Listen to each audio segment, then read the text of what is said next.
You just don't know when to quit. Yeah, I've been told that before. Wow. Are you guys seeing this? I need a weapon. Hello there.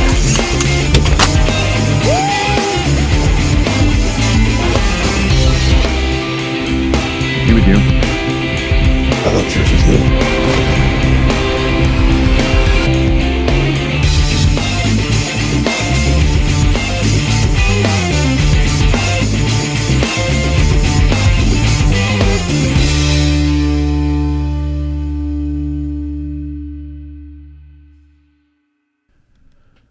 Well, what's going on, everybody? Welcome back to another episode of Slav's Free Talk Podcast. Glad to see you all can make it and listening in.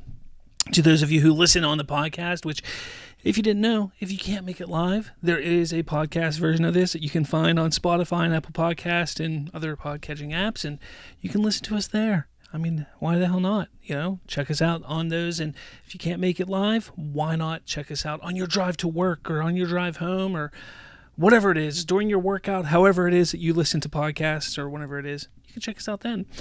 But how's it going, everybody? Hopefully you had a good weekend. San Diego Comic-Con was this past weekend, and honestly, it was rather disappointing. There was not much to come out of Comic-Con this weekend.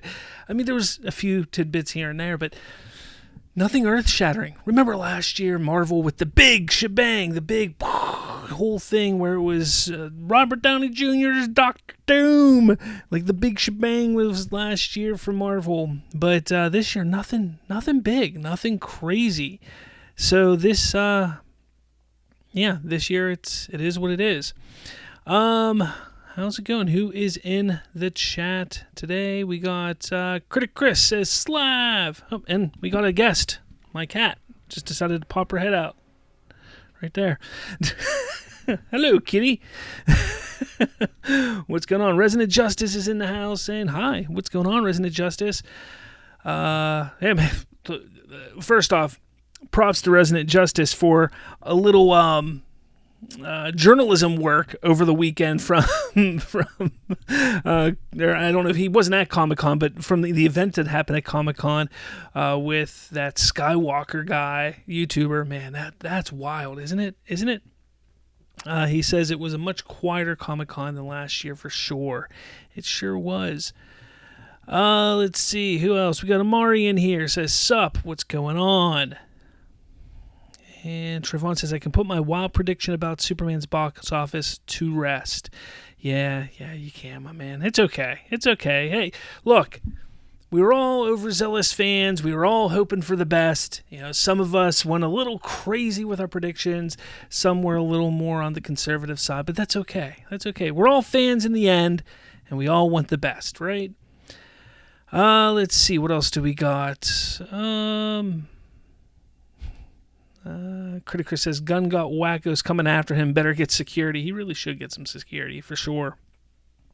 Amari says, Marvel learned their lesson to not plan far ahead and just focus on the movies they are working on. Well, here's the thing. Marvel it's not that they're not planning so far ahead.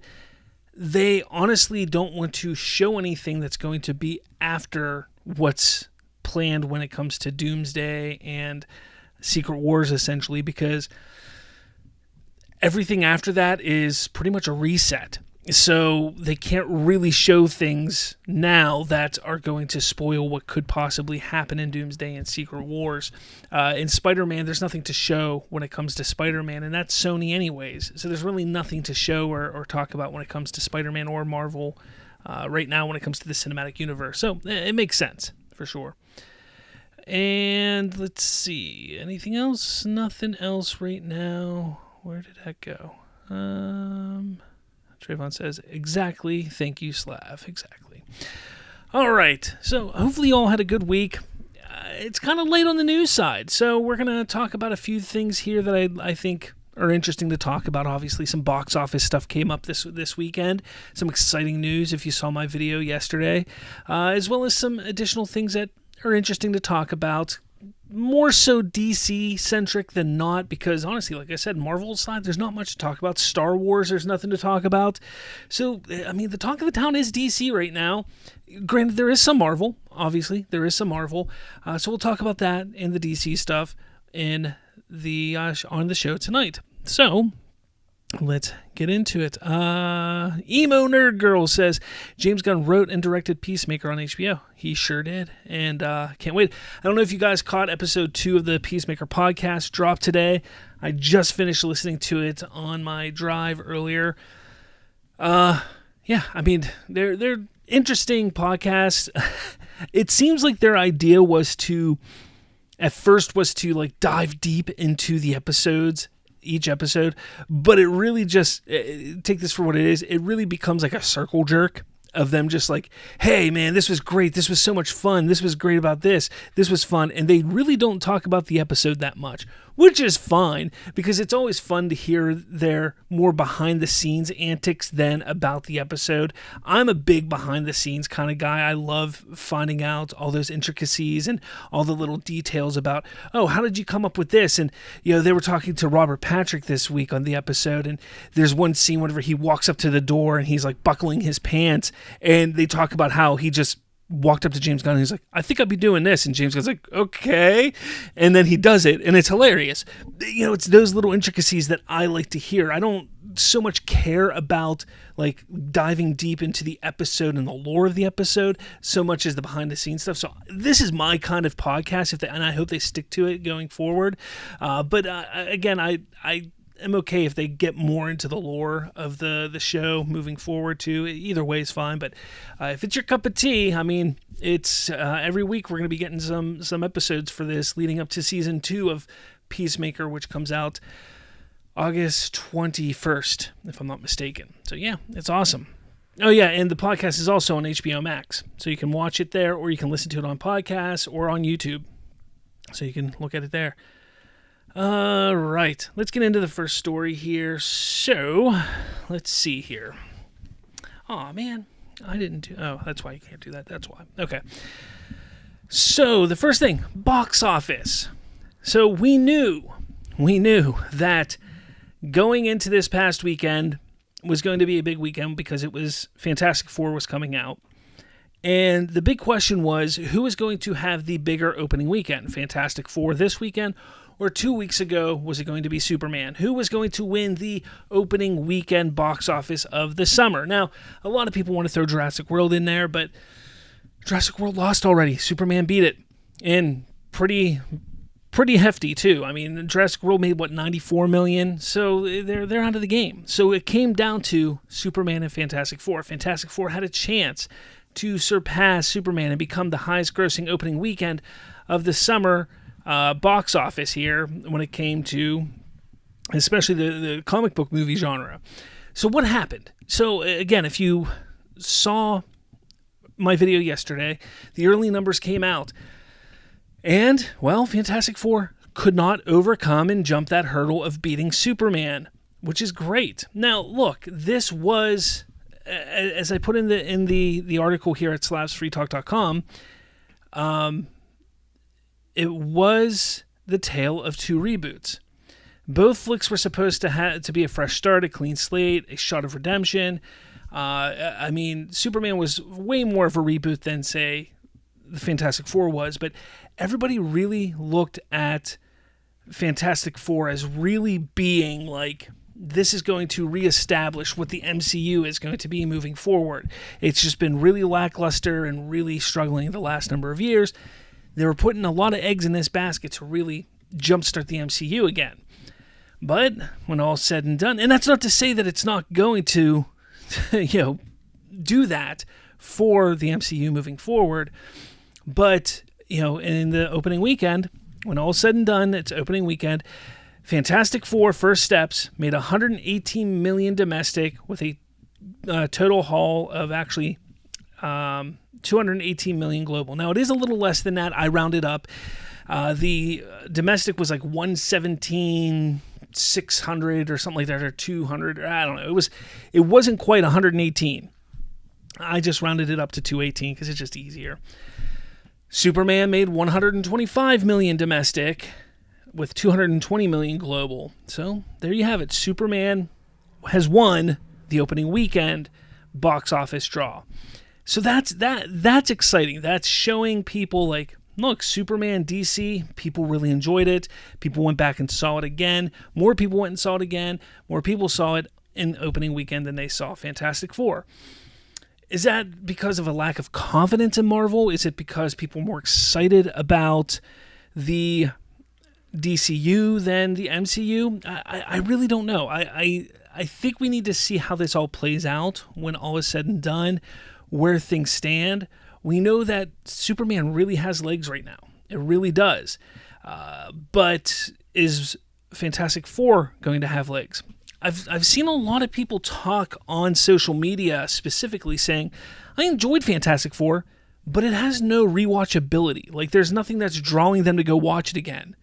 Where, on the flip side, Superman has that rewatchability. You're seeing people going and watching a second, a third, a fourth time, going to the theater, enjoying themselves, coming out, taking their grandfathers, their grandmothers, their aunts, their uncles, their children, everything like that. But Fantastic Four, we're not seeing that. Again, I'm not saying that Fantastic Four isn't going to surpass Superman, that it doesn't have the ability to surpass Superman in the box office. It very well could. But I'm not seeing the same hype that we have seen and the excitement that we saw with Superman thus far. So, again, it's interesting to see this opening weekend that, hey, Fantastic Four just couldn't cut it, could not surpass Superman. They had a nice opening. It looked like in that ending stretch there, they were gonna pull it off, but they were unable to. So look, we know that Lilo and Stitch kind of just ran away with the summer. Lilo and Stitch is the summer movie of the year. Well over $1 billion. Minecraft, right behind it, even though it was a little before the summer those came out, but essentially summer movies. Jurassic World, over $700 million box office. Don't think it's going to hit $1 billion. Didn't think it was going to hit $1 billion to begin with, but it's doing well also. After that, you got your Superman and your Fantastic Four. They're going to do well. And we know comic book movies have been struggling as of late, over the last couple years. Deadpool and Wolverine is the exception to that, because when you look at them as a whole, that's really the only one that's done really, really, really well over the last 3 years is Deadpool and Wolverine. These two here are kind of pulling out of that. Yeah, they're not billion-dollar movies, but they're getting out of that trend of only being $400 million movies. They're getting that 500. Like Superman is over $500 million. It's going to hit that, most likely hit that 600, 650, maybe even $700 million, which will be awesome. Fantastic Four, probably going to do the same. And that's great to see. So it's, this first weekend is encouraging for both DC and Marvel. So let's see how they both can respond and continue pushing forward and hopefully showing us that, hey, this isn't just a fluke. Things are moving in the right direction. So that's what I have to say about that. But let me know your thoughts in the comments below. What is going on in the comments, man? They're blowing up over here. What are you doing? We got Patrick Ollinger here. Says, hello, how's it going? Movie Talk Now says, it needed to be good. We had 3 mediocre to bad Jurassic movies in a row. You're talking about Jurassic. Yeah, it needed to be good. You guys talk about Jurassic still. Patrick says, I think some people don't like Pedro Pascal. I don't like, it's not that I don't like Pedro Pascal. I just don't think he's as dynamic of an actor as so many people think he is. I still don't think he was right for Reed Richards. I don't. I saw no leadership qualities in him in that movie. Emo Nerd Girl says maybe because of the new faces in Fantastic Four. That's not a bad. When you're sitting there talking about the Fantastic Four, with the exception of Pedro Pascal, Vanessa Kirby, while she is, she's an up and coming actress. She's not a household name. She's not a big name. Joseph Quinn, Nobody knows who Joseph Quinn is. I mean, you'd have to say the kid from Stranger Things. Who? The kid with long hair from Stranger Things. Who? The kid who died in Stranger Things. Who? Spoiler alert. Like you have to like go on and on to really get people to know who that is. And then when it comes to Ebon Moss-Bachrach, I mean, he doesn't even look like himself in being the Thing. So, I can see that being a reason why people didn't watch it, but maybe not. Fantastic Four should be a big enough name. Amari says, apparently they said that it might have a big drop this weekend for Fantastic Four. It'll be interesting to see. I don't think it's going to have... it'll be less than 60% for the drop, because there's nothing big coming out this week, and I don't expect it to have a big drop. 53-54% drop, and that'll be typical. I mean, I can't imagine it having anything over 56-57%. Like, that'd be wild to me, but hey, we'll see. We will see. Trayvon says, DC with just one movie had better opening weekend than 3 Marvel movies. That speaks volumes. It does. It does. Randula says, do you think that the general audience are seeing Superman as a better option than Fantastic Four? I think people are looking at Superman and they're having fun. The thing with Superman is the people that go and enjoy Superman, they're coming out and they're enjoying themselves. They're having fun. Fantastic Four, look, there are some moments in Fantastic Four that I really enjoyed. But when I came out of that movie, I was just like, all right. I mean, it's a Marvel movie. It was all right. It was fine. Like, I didn't come out of there happy and excited and full of excitement and hopefulness. Like, there was nothing, like, you didn't come out of the movie feeling like that. It's not a knock on Fantastic Four, because that's not what it was built to be. But that's what Superman was built to be, and that is what is pushing it to have that leg, to have those legs for people to keep going back. Emo, Nerd Girl, nostalgia wins again. Shaking my head. I really think that there's not much... People keep saying this. You may not be saying this, Emo, Nerd Girl. I don't think there was so much nostalgia in Superman. Sure, they used snippets of John Williams' theme occasionally in the movie. But besides that... I did not feel Christopher Reeve's presence in that movie. I mean, sure, he had a suit that was similar because he was wearing the trunks, and it was a little bit brighter like Christopher Reeve, the Donner and Christopher Reeve movies. But honestly, like, this was a Superman on its own. I don't see that they were, nostalgia baiting people, because sure, in the marketing at first... Yeah, I could see they were pulling on people with nostalgia. So when you go and see it that first time, like that first weekend, yeah, that's about nostalgia. But after that, the legs, that's all about just the movie being good and people enjoying the movie. Nico says Asia's taking a break from comic book movies. Ain't that the truth?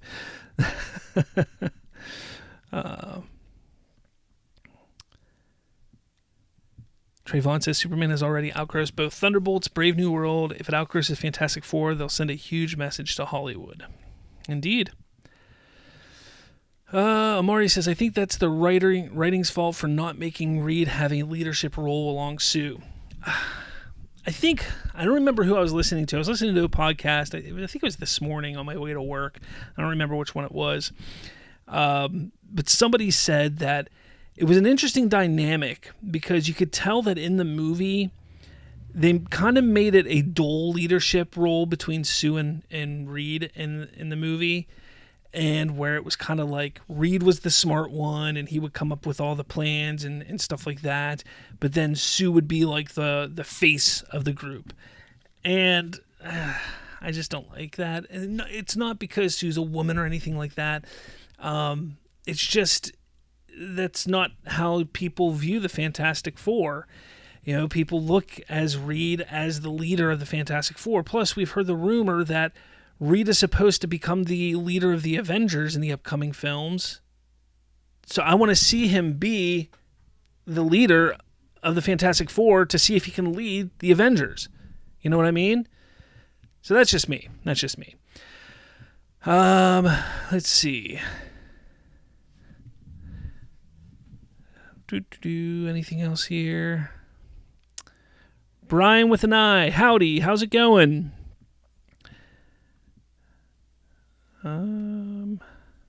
Movie Spud says this weekend box office should be interesting with it being Fantastic Four's second weekend with The Naked Gun and The Bad Guys 2 opening. Well, Naked Gun I don't think is going to really be anything huge.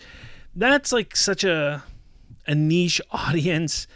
I don't know about that. Bad Guys 2, again, that's a kids movie, but it's not even like a really, really popular kids movie. So I don't see that affecting Fantastic Four too much. Neither one of those, I think, are going to take a major bite out of Fantastic Four. I just don't. If either one of them does, it's going to be Naked Gun. That could be the big surprise and shock just because of who you have behind it. I mean, you have Seth MacFarlane behind it. You have Liam Neeson, starring in it. So, and some other big names within it as well. So that could be the surprise, but I don't know. And people may want to see that old type of comedy again. It's been a while since we've seen that type of comedy, and if they actually stick to that, what we used to see in the 90s, hell, maybe it does pull off a big win this weekend, but I don't think it's gonna take that big of a bite from Fantastic Four. I don't.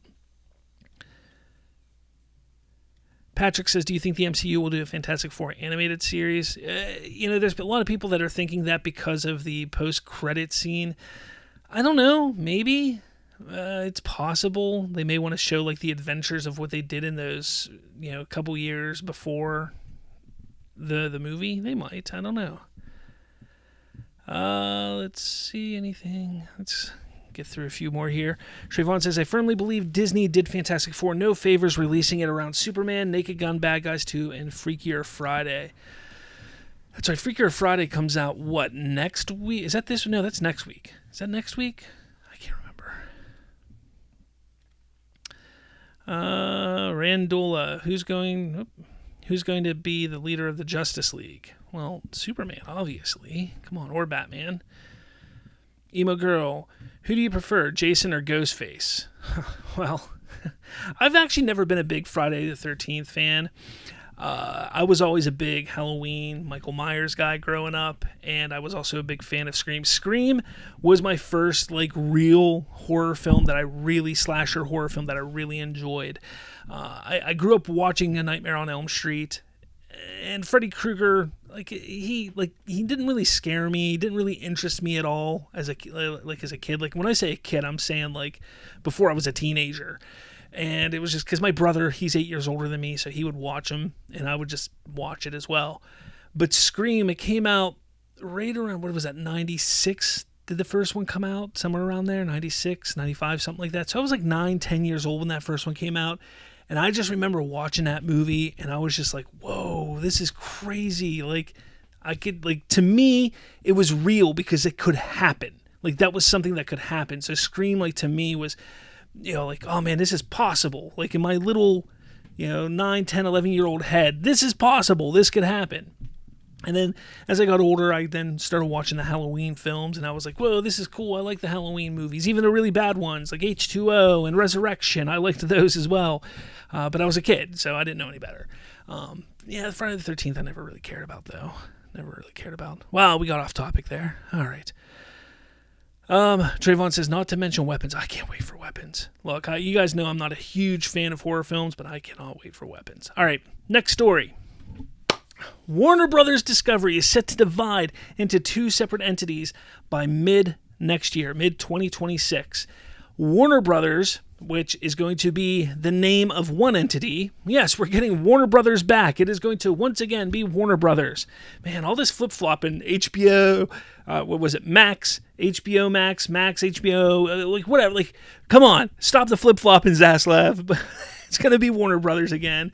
Will include DC Studios, HBO Max, I guess HBO Max, Warner Brothers Television, Films, and Gaming divisions.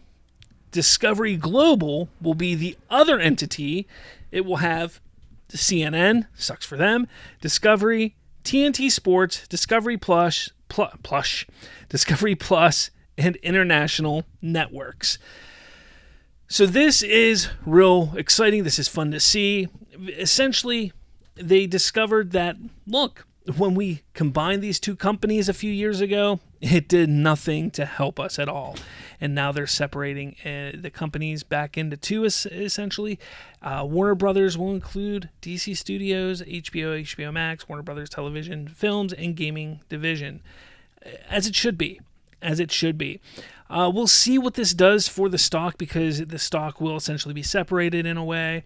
So we'll see how that happens, what it's gonna do for the investors, how it's gonna help, and everything like that as time gets closer to that. I'd like to see how that all plays out.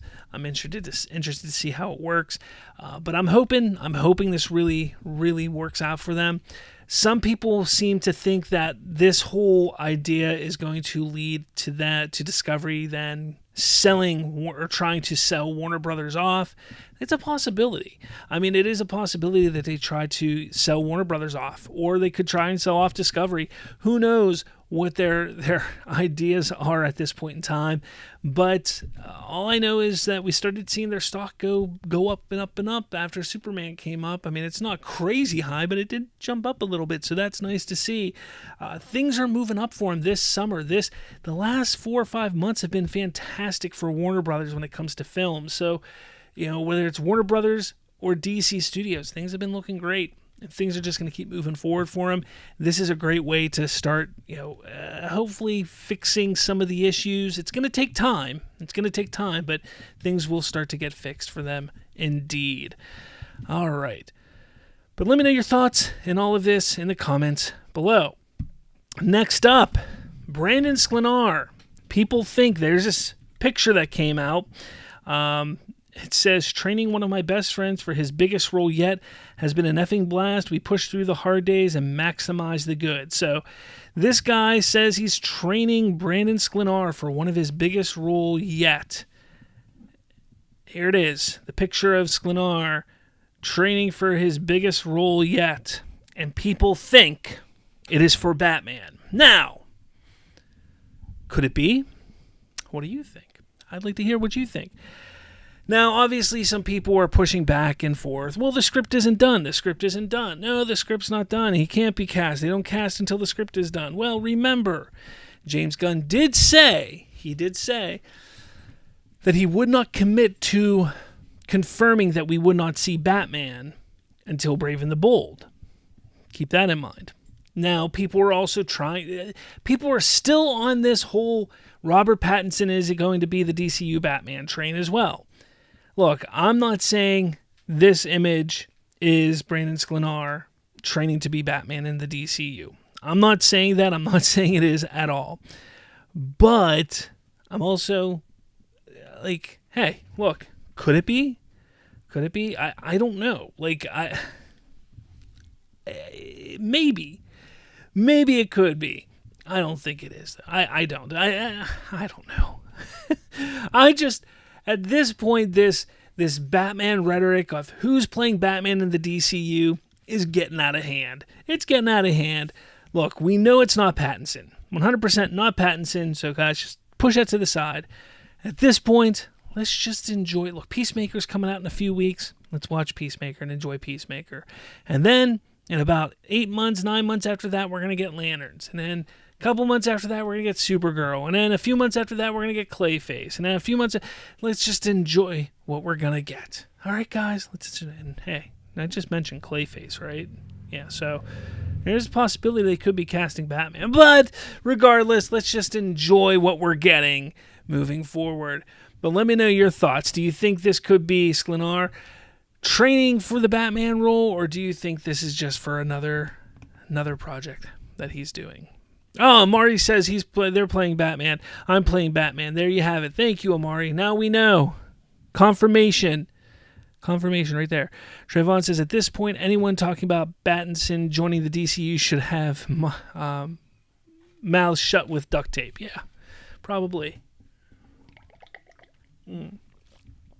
Brian with an I says, there's a lot of rules out there. True. Kevin Davis says, my only concern with Marvel Studios moving forward, focus on storytelling without including diversity and inclusion just to make money.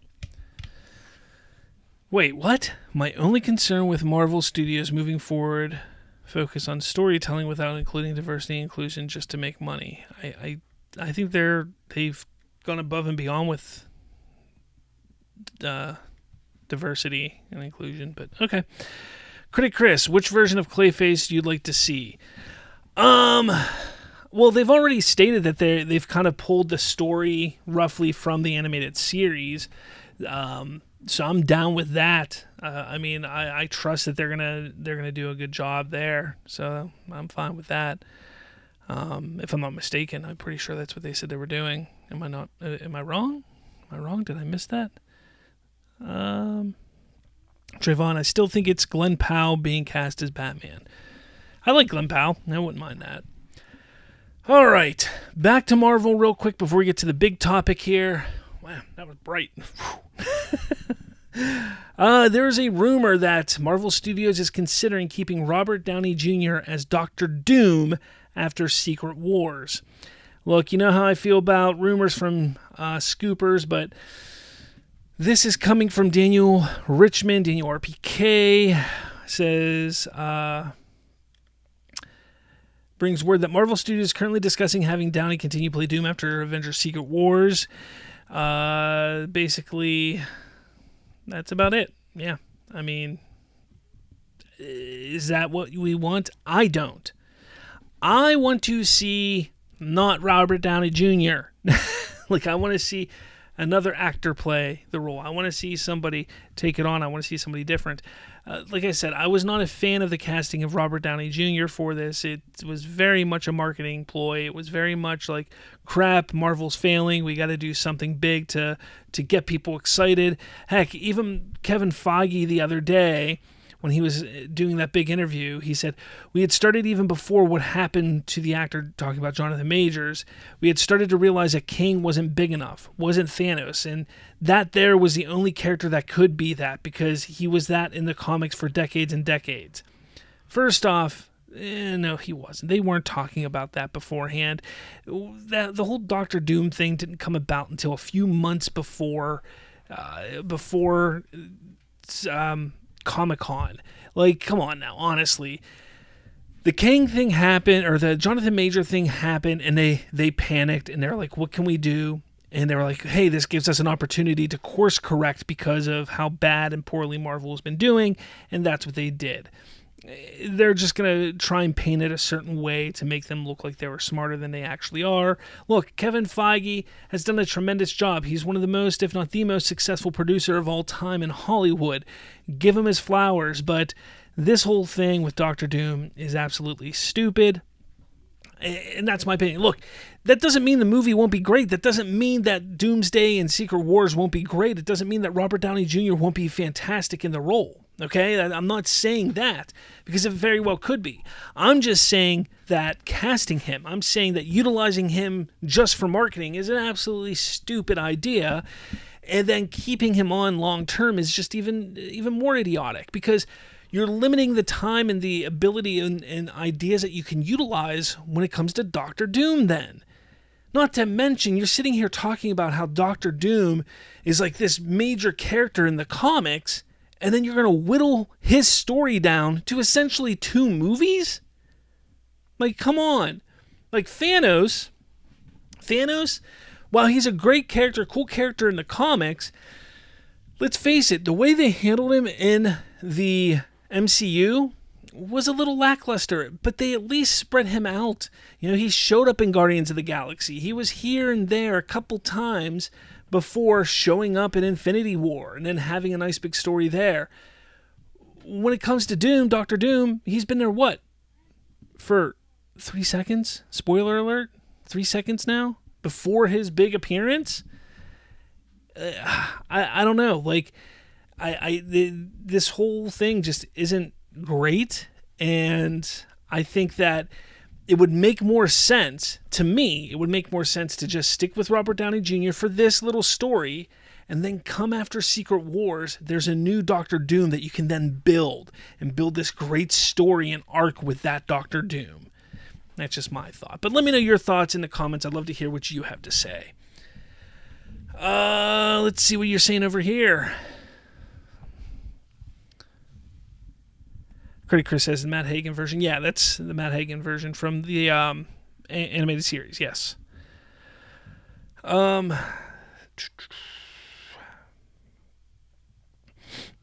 Trayvon says, as long as it isn't a rumor from Jeff Snyder, then we're okay. Critic Chris, Feige talked like they're going to recast the character for sure.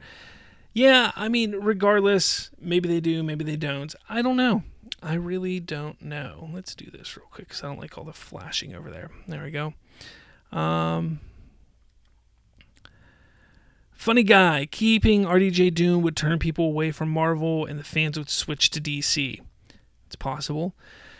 Patrick Ollinger. Mads Mikkelsen or Cillian Murphy would have made a good Doctor Doom. Well, Mads Mikkelsen was already in Doctor Strange. Can't remember the name of the character he played. Come on. Yeah, but he was already in Doctor Strange. Cillian Murphy would probably be pretty cool. I think I'd like him for sure. I think he'd be good. Definitely. Let's see. Emo Nerd Girl. Man, Emo Nerd Girl, you are a big horror fan, are you? It seems like you're a big horror fan. Asking, what are my thoughts on Pennywise? So the It series, or the It book and movie. So Stephen King is hit or miss for me. Honestly, like his movie. So I don't know how much you know. You may know a lot. Stephen King's an interesting character because I don't know if he still does this, but for years and years, he used to sell the movie rights for his books for only $1. So if somebody wanted to buy the movie rights for his book, he would sell it for $1, and anybody can make a movie out of his book.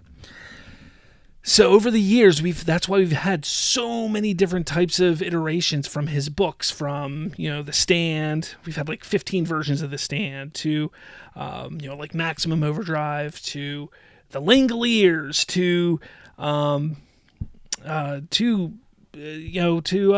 It, to Salem's Lot, to all of them, like so many of them. So for me, like, I'm not a huge reader. So when I want to read something, I really, really want to read it. And I'm not a fast reader. So I like, if I'm reading it, I need to be invested and really like, all right, I'm reading because I'm not a fast reader and I don't read a lot. I like to, like, I'll be reading, and then I'll just kind of like, get distracted. Like, oh, look, there's a squirrel. So for me, I have to really be invested. So getting back to your question, Pennywise, that whole thing. The book I could never get into. The first movie, or miniseries, I should say, back in the early 90s with the great, man, his name just left me. Just left me. Anyways, the miniseries from back in the day. I can't remember names right now for the life of me. That I really enjoyed as a kid. I did. I thought it was great. However, I was deathly afraid. My brother used to play pranks on me because my brother was 8 years older than me. My brother and his friends used to play pranks on me all the time because I would have to go like retrieve him from playing hockey down the street with his friends. My mom would send me down, like, go get your brother. So I'd go like yell for my brother, and they would hear me coming because I'd be yelling his name like halfway down the block. So they would like have him hide around the corner, and they'd say, Pennywise got him. He's in the sewer. Pennywise got him. I'd freak out and stuff like that. But the newer movies, I really, really enjoyed. I did. More so the first one than the second one. But I enjoyed the movies. I'm really looking forward to Welcome to Derry. I think it's going to be a lot of fun. I like that they're expanding on the lore. And Muschietti, I think, did a fantastic job with the movies. So I think he's going to do a fantastic job on the show. But yeah, look, long rant, but Stephen King things are hit or miss. They really are hit or miss. And some of them are like bad or good because they're awesomely bad. Like some of his things. Some of them are just bad because they're bad. And some of them are okay. So there you have it. Long way around. Tim Curry. Thank you, Travis Mitchell. Tim Curry. Man, I love Tim Curry too, and I couldn't remember his name to save my life. Thank you. The Funny Guy 9000. In some cases, movies are better than the books. Yeah, look, reading is tough. I've tried to do audiobooks for a while, and I did that with a few because I listen to a lot of podcasts and stuff. So I was like, maybe I can get into audiobooks. But I still just start to daydream and get distracted and things like that. It's so tough for me. Comics are where it's at. Like I can easily read a comic because for me, it's the pictures. Like I can see the pictures. I'm like, all right, pictures. I see what's going on. All right. And then like I'll read like 10, 15 pages. I put it down. I'll come back to it like, a day later, 3-4 hours later, read another 4 or 5 pages, put it down, come back a little later. And I'm perfectly fine with that. But a book, it's hard to do that because you only read 4 or 5 pages and then you come back and then it's like, oh man, what's going on here? Like, what's going on? It's a whole thing. I don't know. Travis Mitchell says Pet Sematary is an instance where King wrote a screenplay that improved on the book he wrote, like making Pascal a major character. I didn't know that he wrote the screenplay. Are you talking about the original one? Because that newer one was not good. Not good. Kevin Davis says Robert Downey Jr. pick as Dr. Doom is safe choice. Avengers, Doomsday, and Secret Wars will make money. Absolutely, they're going to make money. Absolutely. Emo Nerd Girl, I started the book when I was 7, but the cover freaked me out. Oh, man. I couldn't imagine reading a book that size. I mean, that book is like that thick. That's a huge book. I couldn't imagine been reading that at 7. The Funny Guy says, I like picture books better than graphic novels. Oh, there you have it. Thunder Mikey says, hey, Slav, sorry I'm late. It's okay. You made it. Just make sure you hit that like button. That's all. All right. Man, I'm going off on a lot of tangents tonight, guys. I like it. It's a lot of fun. All right. Let's get to the last topic I want to talk about because, guys, this is like a huge topic for some reason. What's going on here? This is like a huge topic for some reason here. And I don't know why. Like, for some reason, people have this idea in their head that Superman was supposed to make $1 billion. Like Superman, it was supposed to make $1 billion. And because it's not, then it's a failure. Like, a lot of these people are the same people that sat there saying, just because Batman vs. Superman didn't make $1 billion doesn't mean it was a failure, or doesn't mean it's a failure. It's ridiculous. It's ridiculous. So, sitting here, I wrote an article at slavsfreetalk.com, and it goes into this quite a bit because what I wanted to do is I wanted to go and find instances where people and pundits and outlets discussed what the potential for this movie was going to be prior to the movie coming out. The Deadline, Hollywood Reporter, most of them opening weekend were saying, 125, 145. Some were saying as high as 175, but not like the major pundits, okay? The crazier thing was a lot of them were saying that it could finish like 600 million, 700 million. But nobody was ever really saying $1 billion. But here's the thing. No one, like, $1 billion does not, first off, $1 billion is great. If a movie makes $1 billion, that's fantastic and it's awesome. But not every movie's going to do that. And movies are successful without hitting $1 billion. We know that. A lot of other people know that. Even the people who are saying, because it didn't make $1 billion, it's not successful. So, like, The Wrap, they talk about the budget for the movie, which was $225. They then anticipated that anything above $500 million worldwide would turn a profit. But the court of public opinion stated that the film would need to approach $700 million globally to count as a true hit, which is outrageous. If the studio even comes out and says, look, we just need to hit it double. We need to hit a double. We don't need to hit a home run. We don't need to hit a triple. Like a double, we're happy. Because this movie was not it was not about making a quick buck. It was about, hey, let's get this into people's faces. Let's get them excited for DC again. Okay? The idea for this movie was never to make $1 billion. Never. If they hit $1 billion, awesome. Awesome. You know, people sit there and say, well, you have someone like Robert Meyer Burnett saying this movie's going to could hit $1 billion. You have people like Matt Ramos saying it's going to hit $1 billion. You had Truth on Twitter saying this movie's going to hit $1 billion. They're overzealous fans. They're overenthusiastic fans. They're fans who are just sitting there saying, look, this movie looks awesome. I'm excited about it. This movie can hit $1 billion. This movie's going to hit $1 billion. I'm excited. Yes, let's go. They're over-enthused, overzealous fans. That's what they are. It's no different than how the Snyder fans, when they heard from that one person, who was it? The head of marketing or something like that from Max or HBO Max or whatever it was, say that Zack Snyder's Justice League was a global phenomenon.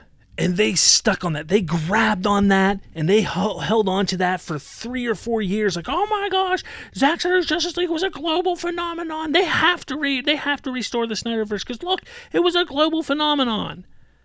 Guys, that's marketing talk. Look, it's a movie that they put out that people liked. So yeah, they're going to say it's a global phenomenon. They just did it for Superman too. They just said that Superman's a global phenomenon. It happens. That's marketing talk. But you have fans. You have fans who are enthusiastic about what they love. So yes, they're going to get overexcited. They're going to sit there and utilize anything they can to say, look, this movie's awesome. It's going to make $1 billion. Or yes, this movie's a global phenomenon. Yes, this is awesome. Yes, they need to make more. Like they're going to say and do things like that because they're fans. That's what they do. So to sit there and for these people to come out and say, well, you said for how long that this movie's going to make $1 billion and then you're celebrating that it made $500 million? Man, gotcha. It's not the gotcha you think it is. It's not. They think it's some big gotcha moment, but it's not. And it's crazy to, like, they sit there and they act like, well, we got them. They lost. They're losers. No. This movie is successful in so many ways. So many different ways. Look, whether it's because of the outlook and how comic book movies have been over the last number of years, it's beat the last 5 DC movies at the box office already in its first 2 weeks, which is huge. Not to mention that it's doing so well domestically, despite ticket sales being down more than 30% over the last 10 years.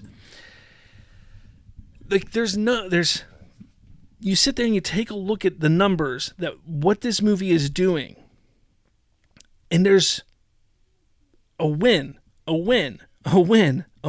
Everything you look at is winning. But because it didn't hit this wild number that some people were enthusiastic about, or some number that people were like, it has to hit this number. Well, it's a failure? Well, no, it's not. That's not how the real world works. And as I said months and months ago, it doesn't matter what I say. It doesn't matter what you say. It doesn't matter what they say. Because the studio knows what they want. The studio knows what they expect, what they want, and what the numbers need to be for them to be happy. So that number could be 500. That number could be 650. That number could be 750. That number could have been 225 million for all we know. They could have hit that number already. And they could be happy with that number. And they could say, you know what? We hit that number. We're happy. We're pushing forward. Let's go. And that could have been a number that they all agreed upon. James Gunn, Safran, Zaslav, everybody all sat there, agreed upon this number that Superman's going to hit, And as long as it hit that number, everything's copacetic and they move forward. But we don't know that. Nobody else knows that. But everybody wants to sit here and theorize and talk and say, oh, it has to hit 700. It has to hit $1 billion. It has to hit 650. It has to hit 690. It has to hit 671 because it has to beat Man of Steel from 2013, which makes no damn sense. But it has to do this. No, it doesn't have to do any of that because, honestly, we're not the studio. We don't know what the studio wants. But we can sit back and we can take a look at the numbers and say, damn, it's done better than the last 5 DCEU movies. That's a win. It's doing better than what all comic book movies have done in the last 3 years. That's a win. Man, it's doing that well domestically. That's a win. It had the biggest opening weekend for the box office. That's a win. It's just win after win after win after win. And you have to accept, like, wow, those are great wins. Those are big wins for the comic book movie genre right now in 2025. You have to understand that how big that actually is when you take a look at the larger picture. $1 billion was never the ask. $1 billion was never the goal. It was never the goal. Just getting this movie out there. Getting it to the fans.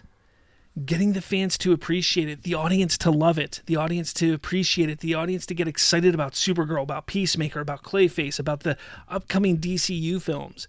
That's what this was all about. Sure, they want to make money. No, who doesn't want to make money? But it was about the longevity of the brand. That's what it was about. Let me know your thoughts in the comments below.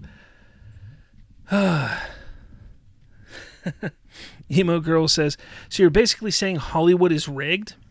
Not sure what you're saying about that.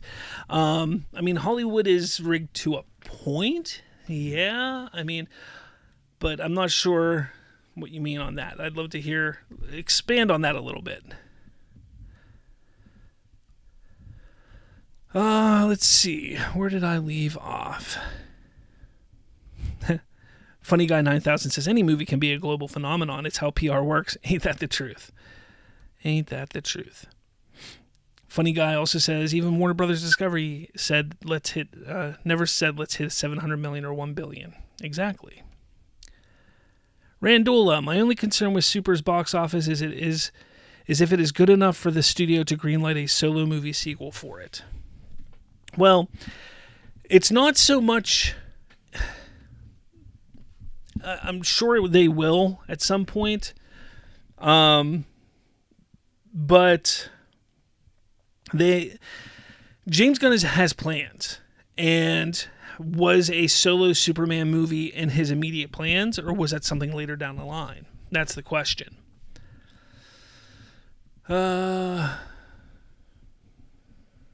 Trayvon says, I find it fascinating that some automatically thought the financial expectations placed on Man of Steel back in 2013 can be shifted to Superman when you have two completely different regimes in place. Yeah, exactly. It's ridiculous.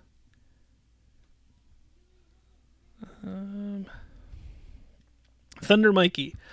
Oh, I smashed that like button. One question. After Clayface goes into production next month, then the Batman, which DCU project do you think goes into production? Do you think it's Gunn's project? I think it's going to be a TV show. I think it'll be a TV show. Because they're going to need... Because Lanterns is done filming, and they don't have any other TV shows filming, so they're going to need a TV show filming, right? They have no other show filming. So, yeah, I think it'll be a TV show that goes into production next after that. So I don't know what it could be. I don't know. Movie-wise, the next project I'm hoping is Teen Titans. That's my hope. But I could also see it being Wonder Woman. But we'll see how fast they get that script done. Movie Talk Now says, when studios decide to make 1 million superhero movies, they were making a lot less than Phase 4 MCU movies. Profit is profit. Hollywood is down across the board right now. Correct. You You are correct. The funny guy says, speaking of Disney, where's the marketing for Elio? It's nowhere to be found. Amari, at this point, you might be in the minority if you think Superman isn't a success. Absolutely. Trayvon says, John Campea said the same exact thing you just said, Slav. Superman is already a win by getting people excited for the future of DC. There you have it. Kevin Davis, Zaslav trying, please, shareholders. Warner Brothers going acquire again. Okay. Emonurger rigged, as in they know what is going to happen with their movies. Why not let the people decide? Well, I don't think they know what's going to happen with their movies. I think they have, they have tracking numbers. They have an idea of where things are tracking, but those things can, fall to the wayside. They may or may not happen that way. So if they do, great. If they don't happen, that's unfortunate. But they have an idea of where things are going to go. So, for instance, like when Avengers Infinity War was coming out, did they know that it was going to make $1 billion? I think they had a good idea it was going to make $1 billion, but did they know how much over $1 billion it was going to make? No. When Endgame came out, did they know it was going to make $1 billion opening weekend? Probably not. They probably thought they'd make close, but they probably didn't know it was going to make $1 billion. Like that kind of thing. Like it's that kind of information like they have, but they don't know everything about it. They get close to that information, but not exact. So it also can sometimes be, surprising to them. There's sometimes movies that come out that just are like, look at Minecraft. Did anybody think that Minecraft was going to be almost a $1 billion movie? I don't think Warner Brothers even thought that. I think Warner Brothers thought, maybe we'll get $400 or $500 million out of this movie, and then we'll have enough to make a sequel, and then maybe that'll make a little bit more. But boom, almost $1 billion. So things happen. They have an idea, but it's sometimes not what they thought. Sometimes for the better, sometimes for the worse. Funny Guy 9000. I don't think DC will be sold after Superman 1. I don't think DC will be sold, but it's a possibility that Warner Brothers could be sold. And then we got Brian with an eye with a super chat for $5. Thank you, my man. Says, as long as DC stays consistent, people will come on board and the fan base will grow. Thank you for the super chat. Wait, there we go. This one too. Yeah, I just got a whole bunch of noise things I'll play there. Woo, thank you so much for the super chat. Thank you. But as long as DC stays consistent, people will come on board and the fan base will grow. That's what do you say? And board and the fan base will grow. That's the winning strategy. It definitely is the winning strategy, and that's the way they have to really push forward with it. They really need to focus and just keep making quality content. If they do what Marvel did, especially the last few 4 or 5 years, and just push content, it's not going to keep growing. It's just going to fail. It's going to fail. And we're going to be back in the DCEU again. Focus on quality. Focus on getting the right content out there and go from there. I just hope that while they're focusing on that quality content, they're putting together a universe that is cohesive. That's my concern, because I know that James Gunn keeps talking about we want good quality scripts. We want a good script. But I also want some cohesiveness with the universe, so when we get to a big bad that is the Justice League is going to fight, when we bring the Justice League together, it makes sense. That's all. Amari says, I've seen a lot of people went quiet on my timeline after the 500 million hit. Yeah, because a lot of them were saying it's not even going to make 500, and it did. Trayvon, making and releasing a movie in Hollywood is always a game of Russian roulette. Nobody truly knows the end result of what they may make. Sometimes, and you never know, an actor may say one wrong thing on social media, and boom, your movie is shot. You never know. Movie Talk Now says, controversial opinion, Lantern's success matters more than Supergirl since it's the first non-super person featured project with a main character. I can see that. I just don't, look, I'm excited for Lanterns. I think it's going to be awesome. Love Aaron Pierre. I'm real excited to see how he is as Jon Stewart. But it's on HBO Max.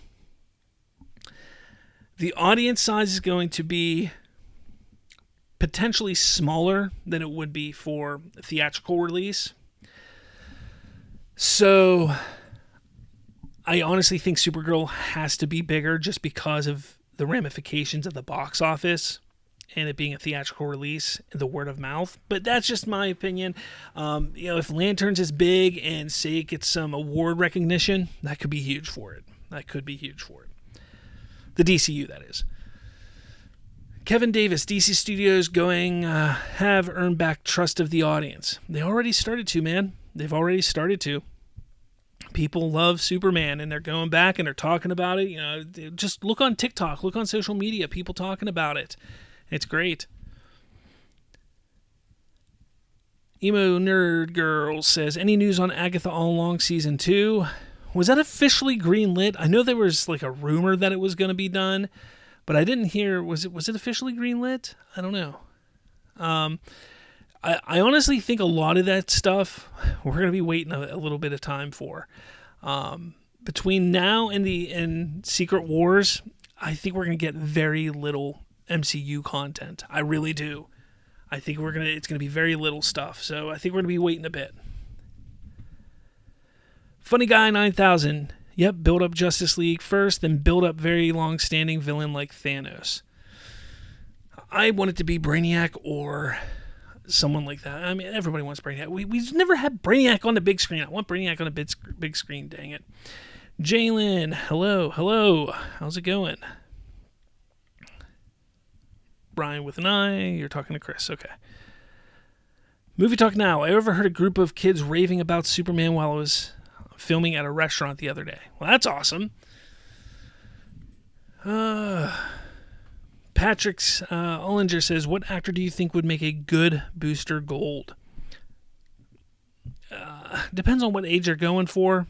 A lot of people like Chris Pratt. A lot of people like, what's his name? We just talked about him a little bit ago. Man, I'm so bad with names today.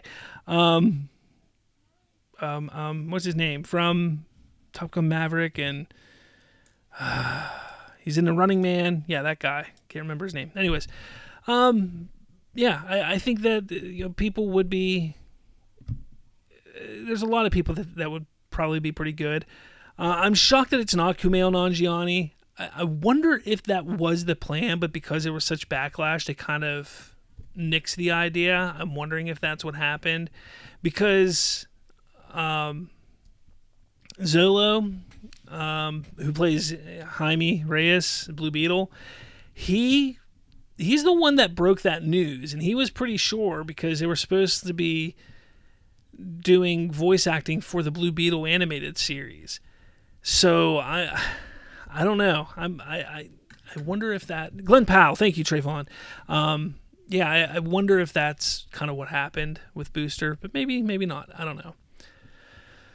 Funny Guy says Brainiac's storyline would be dope. Agree. Critic Chris says I like Vandal Savage too. I think Vandal Savage would work as well. I think it would work.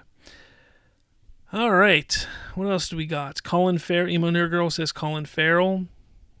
Colin Farrell is Booster Gold. I guess that could work. I mean, he's a good actor, so he could pull it off. He could definitely pull it off. I mean, we've seen his antics before, so yeah, I can pull it off. Randola, why is James taking so long to bring the big names to DCU? It's kind of embarrassing to see that MCU is coming with Avengers and Spider-Man, and DCU is bringing Clayface and Supergirl. Well, they did just have Superman, mind you, and Lanterns is coming, which Green Lanterns are a big name. So there's two, really, if you want to get technical. We're going to have 3 Green Lanterns in the span of a year. But they're talking about quality. They want to make sure they have good quality scripts. Now, I'm a little shocked that they took them so long to start working on a Wonder Woman script. But Ana Guardia is working on the script for Wonder Woman. So they're working on that. They're fast-tracking that. Batman they've been working on. They're trying to crack that nut. Once they get it cracked, they're going to get it into production, he says. So they're working on it.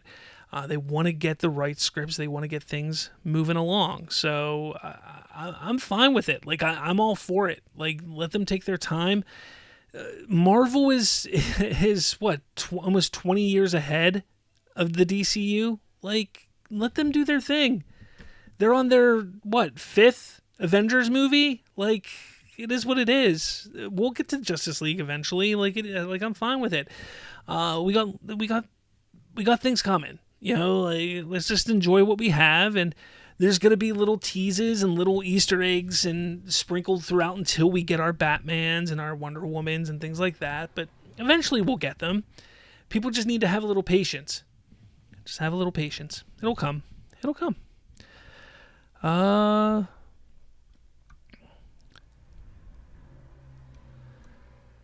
Movie Talk Now says Arnold Schwarzenegger as Booster Gold. Oh, come on. Amari says Pedro Pascal, Booster Gold. No. Is there a way to put you in timeout? I'm going to put you in timeout, Amari, if you don't stop that. Oh, man. Movie Talk Now just says, just kidding, or am I? Oh, boy. Patrick says, I wonder if James Gunn is going to do a live-action Justice League International movie. Maybe. I don't know. Anything's possible with James Gunn. Anything's possible.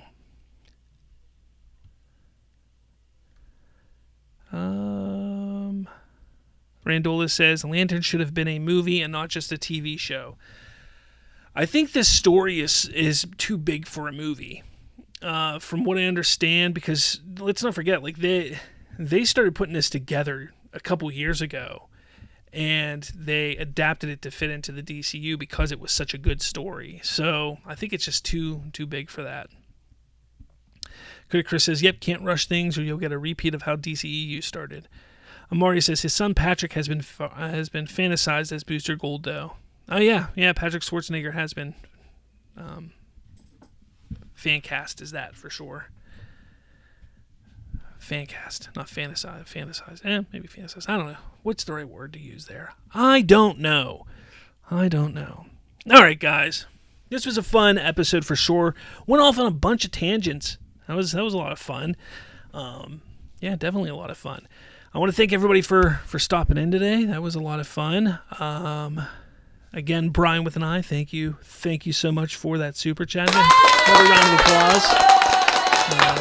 Thank you very much. I appreciate it. Everyone, I will be back Thursday. Watchtower.